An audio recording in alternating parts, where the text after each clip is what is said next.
Olá, bem-vindo ao Fantasma Brasil. Фантом 2040.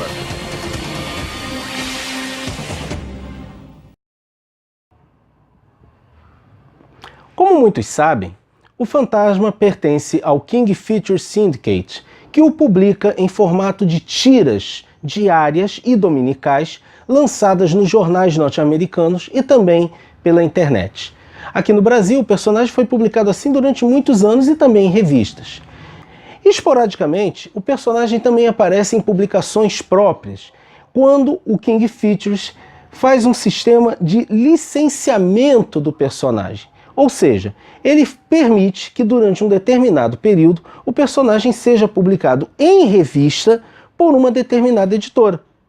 Assim, o Fantasma já passou por diversas editoras. Atualmente, ele é publicado pela Dynamite e também pela Egmont, lá na Suécia. Mas o que alguns não sabem é que o Fantasma já passou pelas duas maiores editoras de quadrinhos dos Estados Unidos. O quê? Isso mesmo, o Fantasma já foi publicado pela Marvel e pela DC Comics. E nesse nosso programa nós vamos falar de quando o Fantasma foi publicado pela Marvel. Na realidade, a primeira vez que o Fantasma foi publicado pela Marvel foi em 1987, numa série de revistas derivadas da animação Os Defensores da Terra.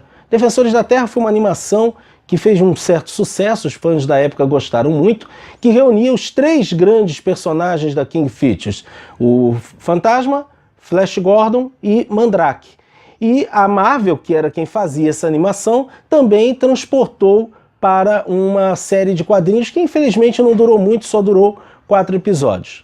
Mais tarde, em 1994, a Marvel tornou a publicar um derivado de uma série de animação, que era o Fantasma 2040. Essas duas séries estão até hoje inéditas no Brasil, mas elas podem ser encontradas em traduções feitas por fãs no blog Fantasma Brasil, que você já acompanha. Mas ainda em 1994, a Marvel resolveu fazer uma outra série do Fantasma, uma série em 3 edições intitulada Lee Fawkes The Phantom, The Ghost Who Walks, que aqui no Brasil foi publicada pela editora Saber. E nós vamos falar um pouquinho sobre essa publicação.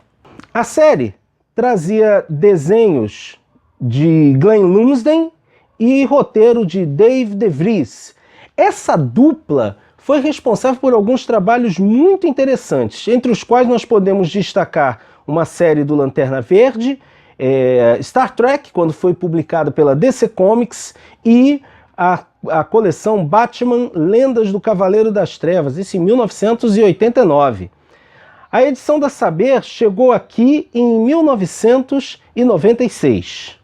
Bom, como nós já dissemos, a edição da Saber chegou aqui em 1996, portanto, 2 anos após a edição original da Marvel.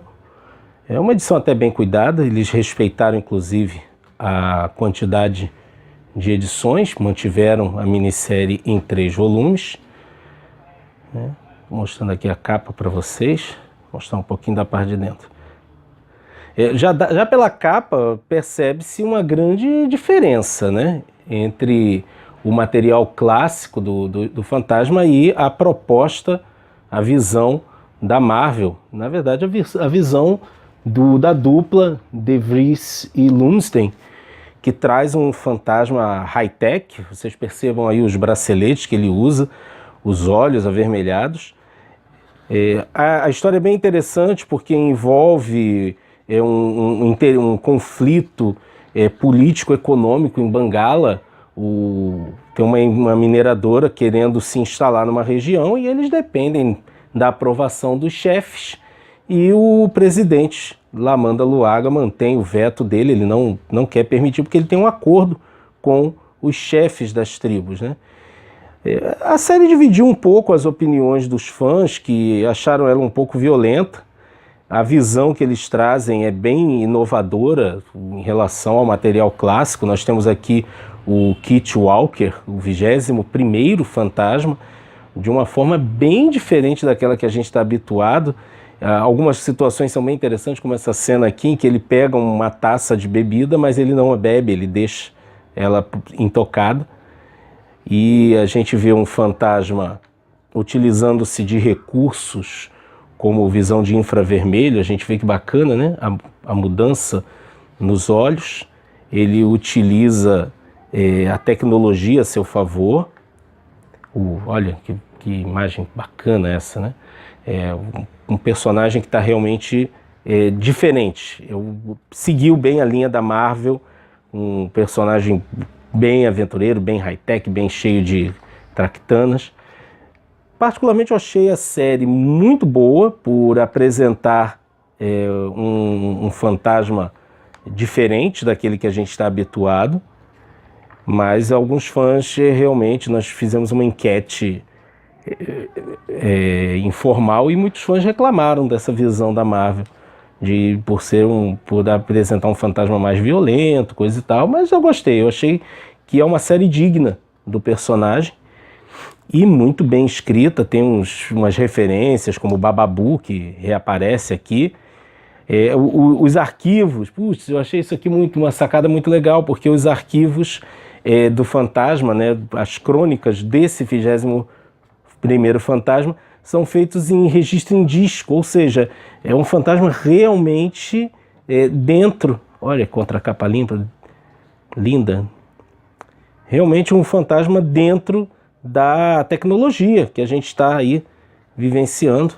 Vou mostrar aqui agora um pouquinho do volume 2.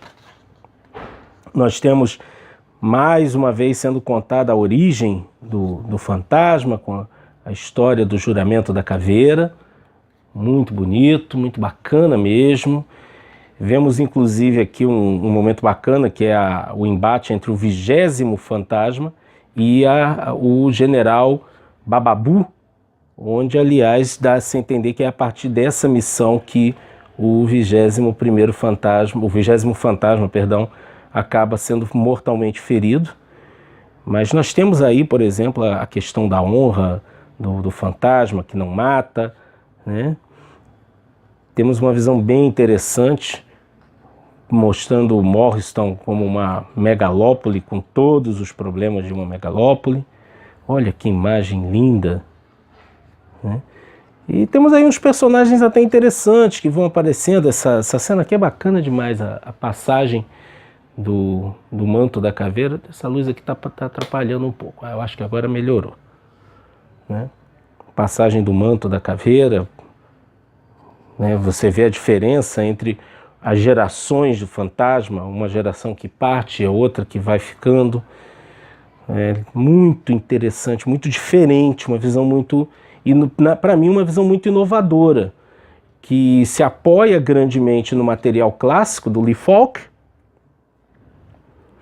mas que também não tem receio de ousar. Eu acho que está aí, eu acho que se a gente puder dar um nome para essa série, um adjetivo, é uma série bem ousada, porque apresentam algumas mudanças significativas. Mas é muito boa, né? Essa personagem é fantástica, a Dama Branca, muito legal. O Conselho dos Chefes, né? O uso de palavras como libanza, o surgimento dele, aquela coisa, toda aquela coisa da teatralização que era tão característica do fantasma, né? E aqui, o número 3 é um dos mais legais, que é onde você tem realmente o conflito do fantasma com o que se pode dizer o seu grande adversário nessa história, que é um sujeito medonho, né, um tal de Mars, um guerreiro assim, sinistro. Ele é uma espécie de um mercenário e dá um bocado de trabalho. Ele dá um bocado de trabalho pro nosso herói, né? E nós vemos aí as personagens interagindo com ele, essa noção do fantasma como um ser maior do que a própria vida, né? Cidades perdidas, né? Aquela coisa do fantasma encarando animais selvagens, eles fizeram um trabalho bacana, né? E aí a gente tem um interesse amoroso do 21º. A gente que está muito habituado com o material original, né, com o tratamento original, a gente estranha porque não temos Diana Palmer. Mas eu gosto, sabe? É bacana.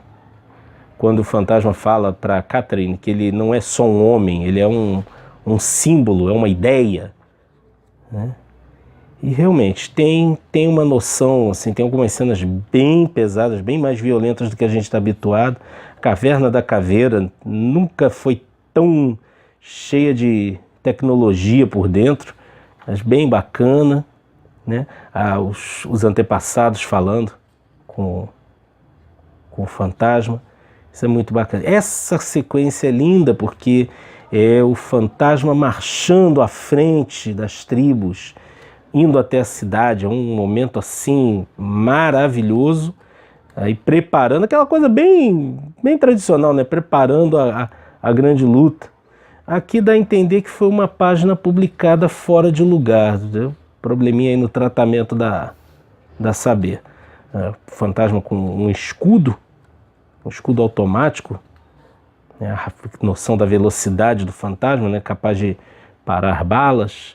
A luta dele com o tal do Mars, essa luta realmente é sinistra, porque ele está ferido, ele tinha sido ferido por um leopardo, mas ele não desiste não, é um negócio bacana mesmo, mostrando aí toda a força, todo o empenho do fantasma como manutenção da paz. É um personagem assim espetacular.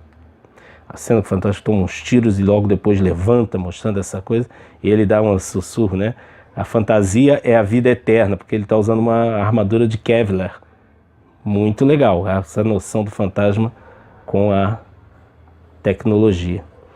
E é por aí, quem vier a ler não vai se arrepender. Uma história muito legal mesmo, muito bacana.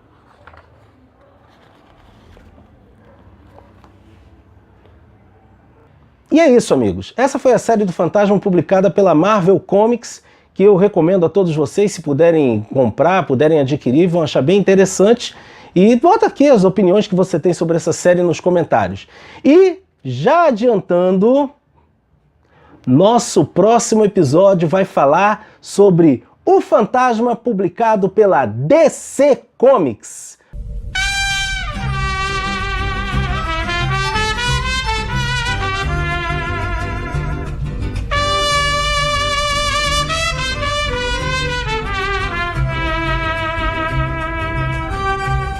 Você não pode perder, ok? Vejo você por aí, hein? I swear to devote my life to the destruction of piracy and injustice. My sons and their sons shall follow me.